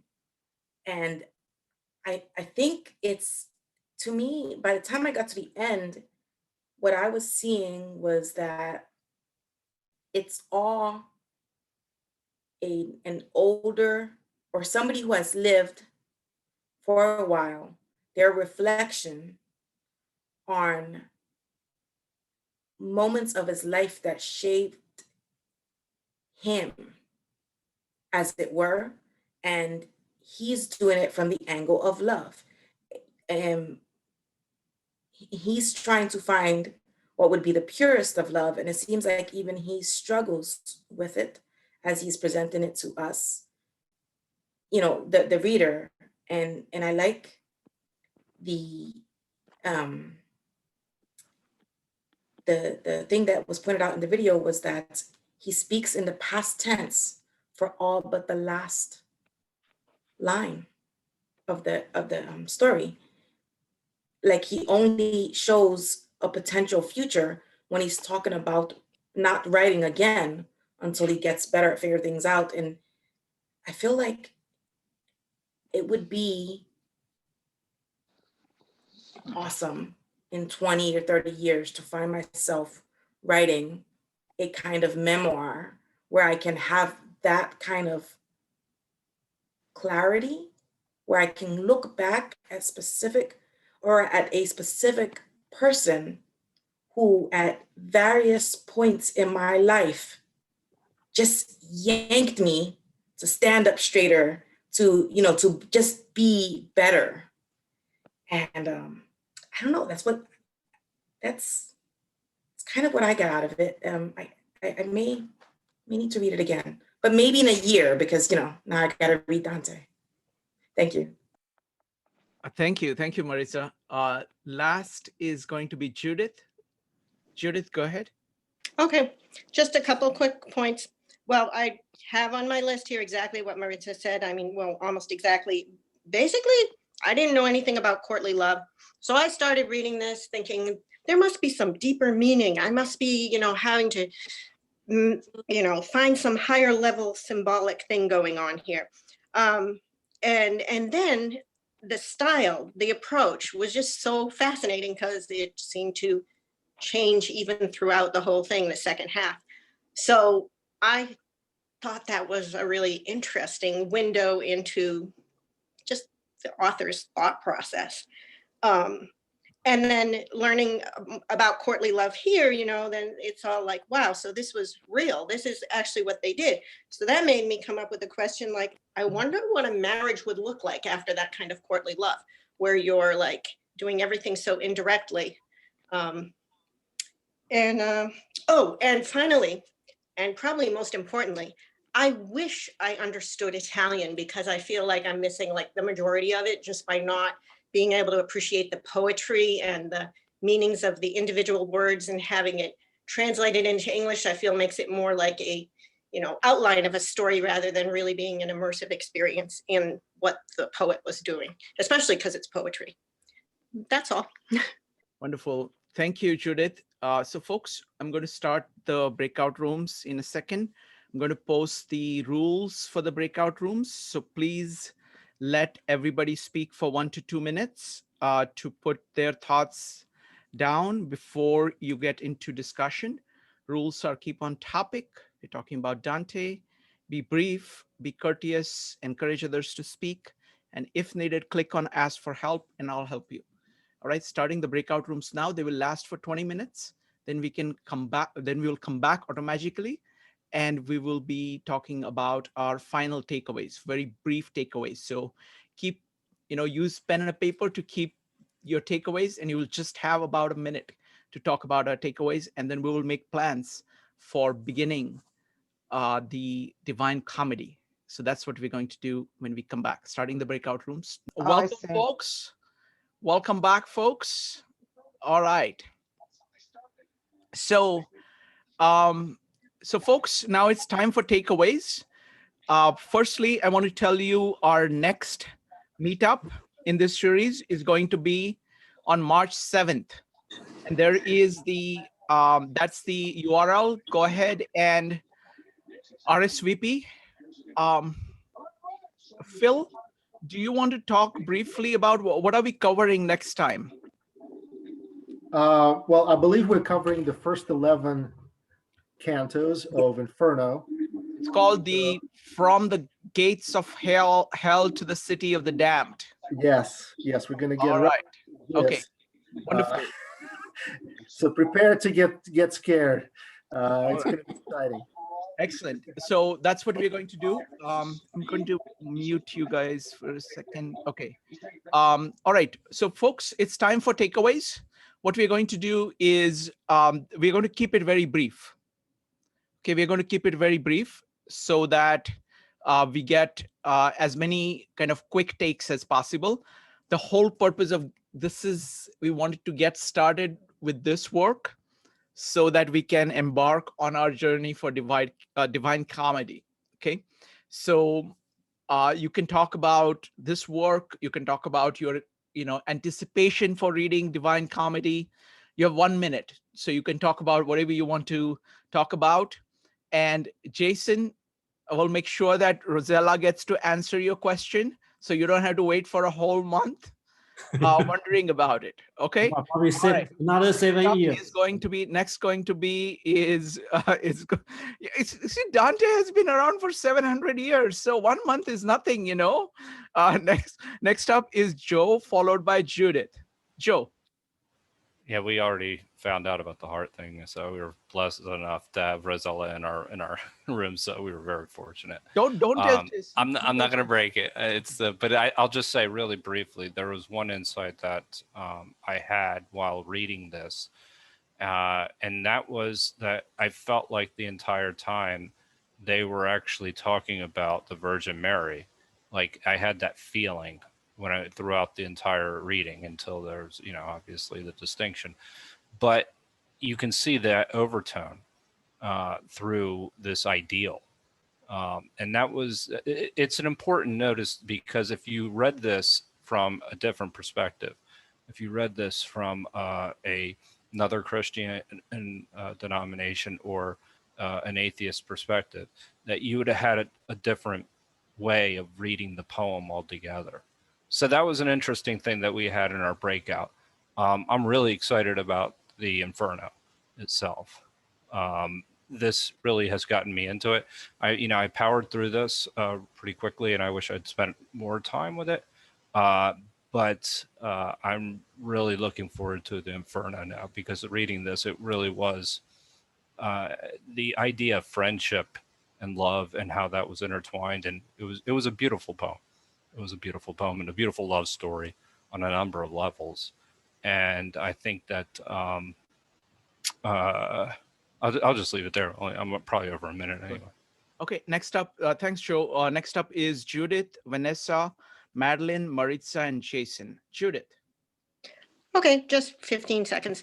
All I need. I just really want to thank, Philip and everybody that contributed, but especially my great breakout group, because they filled in a lot of little gaps that I had, and it was really good. So thank you all.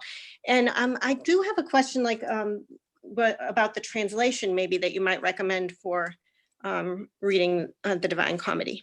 Okay, excellent. So these are the two questions that we're going to deal with. We are going to solve the mystery of the heart, and then we are going to talk about translation recommendations. Okay, you know what, Mickey, Shirley, go ahead. Let's finish. There it is. Oh, yeah. There it is. Oh. Wow. Everyone see it? Yes.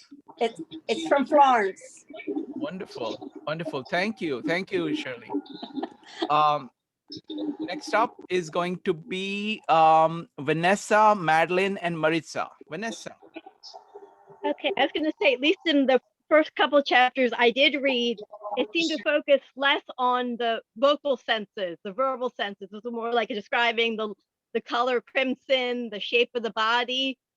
And so, like I said, it was almost more, you get so much more when you don't speak, the ways we communicate. And also the fascination either with multiples of three, whether it's maybe the way the mind works. We see, the 3 phases of the day, and you could even say 3 seasons, because fall and spring, the sun is at the equator. So it's just, okay, different time of the year, but it's kind of the same with the center of balance. And maybe that's why in Catholicism, you've got the Trinity, maybe, but we tend to see maybe go towards 3 more often than not. And maybe, like, for those, whether you say, okay, I'm creating religion to make it easier to understand, or this is what I saw. So, I mean, that may be some explanation of why 3 and 9, and then as a precursor, a teaser, the 9 circles of hell, which, comes up in the next one. But that's my 3 cents for now, if we're going to stick with 3s. Thank you. Thank you for the 9 cents.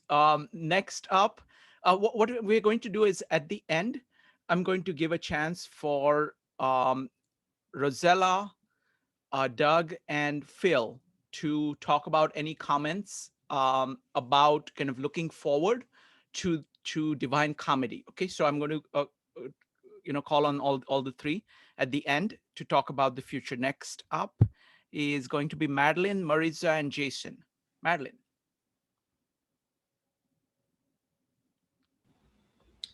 Yes, my question was just going to be about recommended facing page translations for the comedy. Wonderful. Thank you. We'll definitely come to that. Next up is going to be Maritza, Jason, and David S. Yeah, I just want to say really quickly that I did put the link to CJ's guide for reading Dante in the chat. He does provide translations, and he gives you a week by week breakout on the stanzas you should be reading each week. Also, I have a question. I just want to put it out there if anyone wants to answer either this week, or I'm okay with waiting a month if need be. How would we tie in the concept of stagnation and memory here in this tale that Dante provides us? Like, you know, in the video we watched, the professor seemed to imply that if you can get caught in the activity of memory, if you stay stuck in a memory loop, and you're at the risk of, and he said it so strongly, and it just pulled out pieces of other discussions that I've been in, that I actually wrote it down. It says, if you go on getting caught in the activity of memory, you run the risk of changing your sense of life and your sense of reality into the phantasmas. And I would love to hear somebody who's read it 200 times or spent 3 years on it. What would be their take on how that translates to the tale? Thank you. Thank you. By the way, I just want to let you know that we are studying Aquinas' view of psyche, which includes, memory and imagination as the two kind of middle systems. And that's going to be next Sunday at 12 p.m. I've not announced the meetup yet, but that is going to be basically the medieval view, and which actually shapes how Dante also thinks about the faculties. Next up is going to be Jason, followed by David. Jason. Yes, I'm very interested in the Inferno, and the reason is I find out it's fascinating to understand how Dante organized different scenes. What's the philosophical thinking behind that? I think that's the fascinating part, and I expect that we can go over a lot. And another thing is about the translation. I just show in the group. I use this book, and there's a lot of picture. Almost like every other page have a picture, and it helped me to read a lot. Helped me a lot. So you look at the picture and you are curious and you find the answer. So eventually bring me through the whole book. But the translation, the wording, I don't think is very good.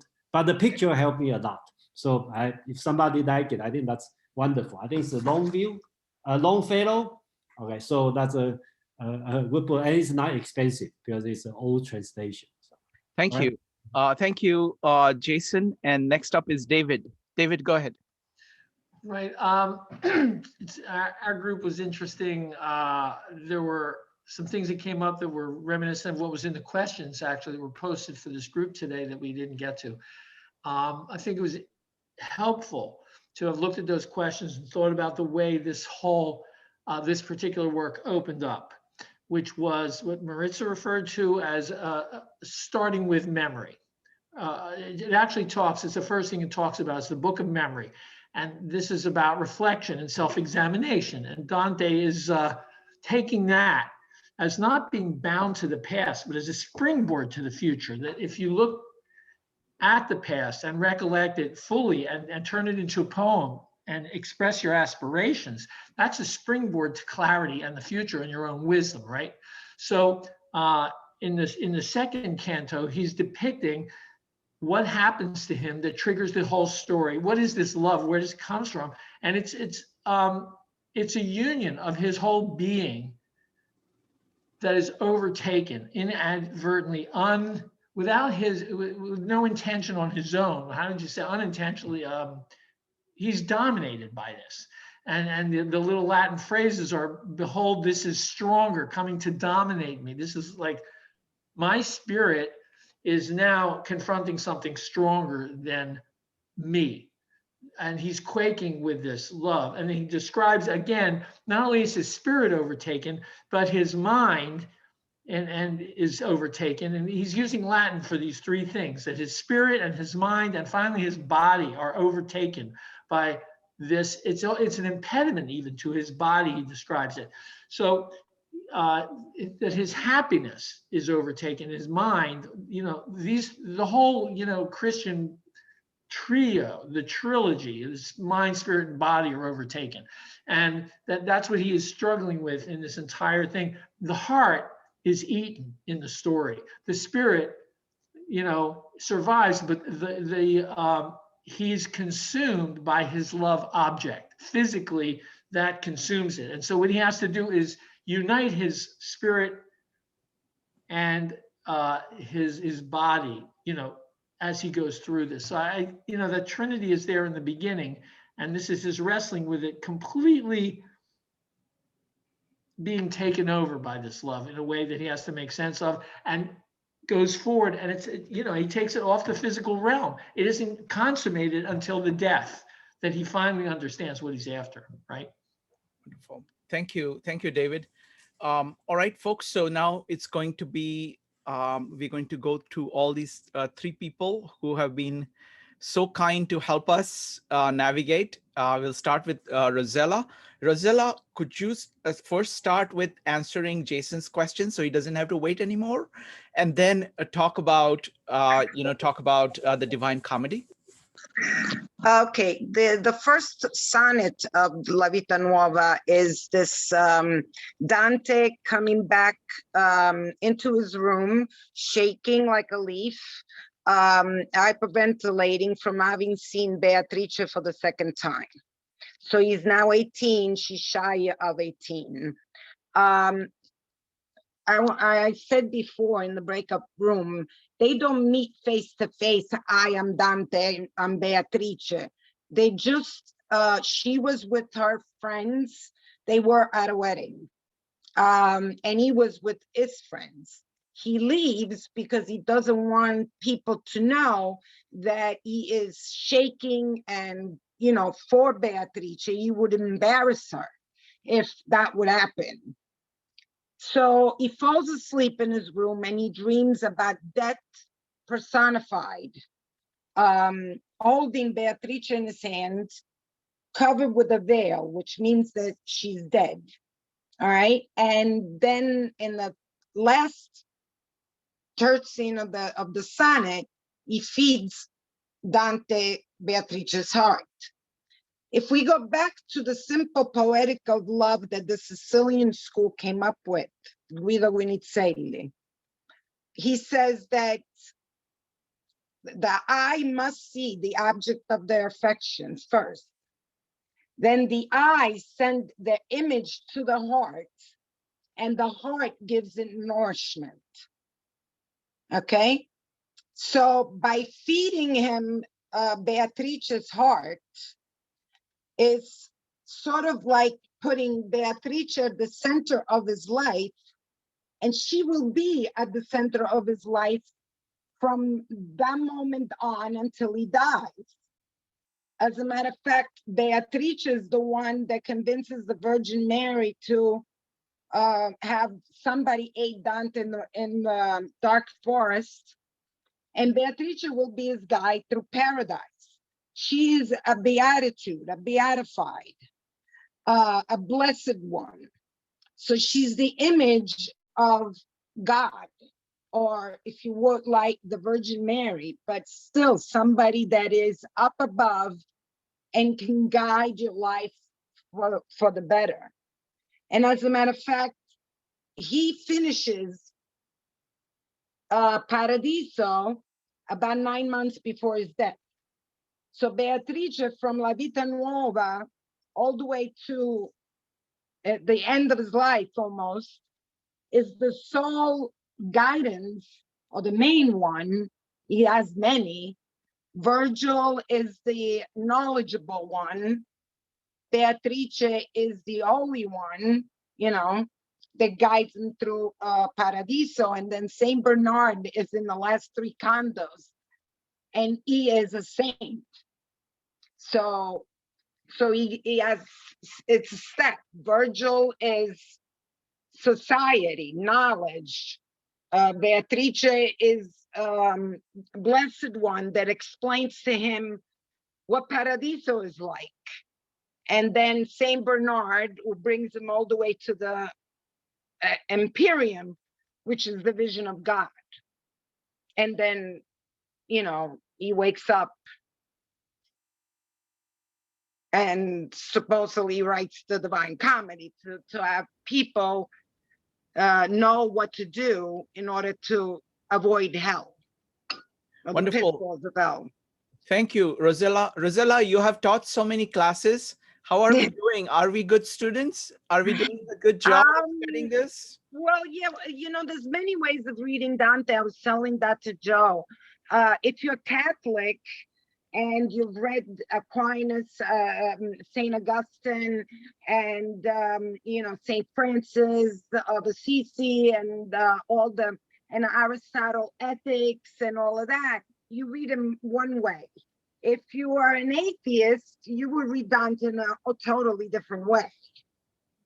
More like you will look for other philosophers that talked about him in a more abstract way, and I've heard it all. I mean, I'm never surprised, and you never stop learning. Wonderful, thank Really, you. we really don't. Thank you, Rosella. I hope that you can join us every time, and we would be delighted. I will. Every month, the entire calendar is there on the website. So I will. Thank you. It was fun. Thank you. Thank you. Feel better, please. Thank you. Thank you. Doug, you're next. Oh, I'm next. Okay.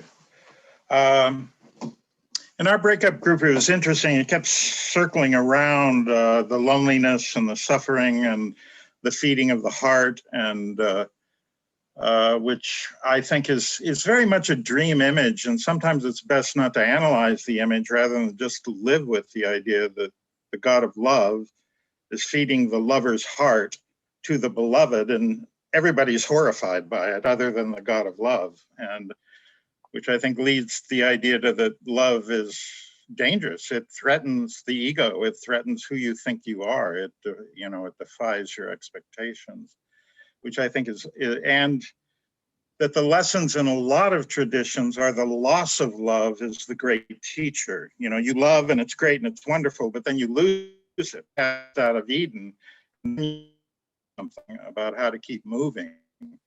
And I like what Mazzotta said about despair is the great hope is the great virtue.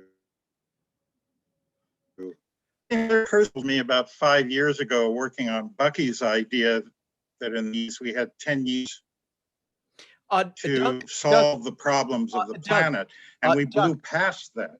Doug, your voice, your sound is not good. Could you turn off your video so your sound is better? Yeah, I just did. I was going to ask you to tell me that. So this idea of the despair, I saw Buckminster Fuller speak when I was a freshman in college, and then I ended up 30 years later writing a play about him. And then I lived with the ideas, and he actually predicted we had 10 years to solve the problems of the planet, and that was in 1980. So about 2015, with really a remarkable success of a production of the play, I began to get very despairing that we had just ignored everything we know about how to save the planet. And I did go into a period of despair. And maybe some of this attempt to go back to Dante is a way to work my way out of that we're past the point of saving the planet. And that's what Mazzotta actually says, when you think you've hit the end, that's despair. And the great virtue, the verb of the future is I hope. And you develop another big project. And there are some interesting things that I think can be done, and it's not too late. But from the viewpoint of this country, it sometimes seems too late. So that's sort of, I'd like to end with that. Also the idea of pilgrims and walking and taking walks, and great writers do walk a lot. I think that's something to think about. Meeting strangers is a good thing to think about, because going back to the Odyssey and even longer, you treated strangers well because they might be a god in disguise. And I think that's sort of underlying certain things here. He sees Virgil, he doesn't run away. He says, I need to listen to this stranger. It might be a god or a messenger from a god. And that's something it's easy to forget now as we harden our borders to the stranger. So that's another interesting thing. The other thing are the details on the end when he describes it, which I guess Rossetti didn't want to translate those. He had his brother translate them because he thought they were trivial. But to me, those are like an actor analyzing the beats of a monologue. And so this is where there's a turn, and this is where there's an opening, and this is when there's a leap to another level. So I think those are very interesting clues as to how the energy moves and changes and turns. The turnings are very important when he turns toward Virgil or has an impulse to turn away. So that's what I would end with. Wonderful. Thank you. Thank you, Doug. So folks, I've put a link to CJ's website. CJ is the one who got all of, CJ and Doug are the ones who got all of this started. And unfortunately, CJ can't attend this one, but I'm sure he's going to watch the video, and he's doing emails and everything, supporting it. So really appreciate him, taking the initiative in this. And so now it's going to be Phil, and then the question for Phil and anybody else before we leave is on translation. So we'll do that last. Phil, what do you see looking forward?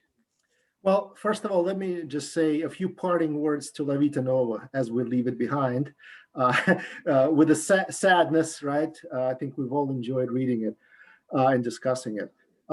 So I want to essentially bridge the two works. Obviously, Dante has written other works in between La Vita Nuova and the Commedia, but since we're focusing only on these two, I just want to say that we have a wonderful opportunity to watch an artist, a true genius like Dante, develop and grow in his understanding, because La Vita Nuova is his first work. And if you haven't felt that maybe you want to reread it again, he's a young man. The experience he's describing is something he experienced as a young person. But that's not the end. That's just the beginning of his journey as an artist. And we see some of defects, some imperfections, some struggles. I mean, if you haven't noticed that, again, like I said, it's really wonderful to see him being so vulnerable and essentially letting us in to his workshop as he's still developing his craft. And La Vita Nuova is that first step where he's trying it out. If you read his poetry, he's trying to find his style. A lot of the style is it's part of the dolce stil nuovo, the new sweet style, but he's looking for his own voice, his own way to express himself. We see some of the themes that he's going to follow up on in the Commedia. They are initiated in La Vita Nuova. So what are these themes? I just want to mention them because, again, that's going to be, these are going to be cropping up in the Divine Comedy. And these are all, I would maybe encourage you to reread chapter 2 of La Vita Nuova, because I believe all of those themes are essentially mentioned there. That's the time when Dante sees Beatrice for the first time. And the themes are theme of love. What is love? What is the relationship between intellect and love? I think it's obvious that to Dante, the intellectual dimension of his experience is very important to him. He mentioned it right from the start that amor never allowed him to be involved without some tug and guard from the intellect, and that the relationship between the two is very important. Even in his poetry, if you remember, one of the poems he addresses to all the ladies who have the intellect of love, or something along those lines, which is very, very, a very interesting way to address his audience. The other part that I want to mention is also what maybe giving credit to Doug, is this reference to Walt Whitman and Out of the Cradle, Endlessly Rocking, describing an early experience in a poet's life that really sets the tone and direction of his whole life. And I believe this experience with Beatrice was that experience for him.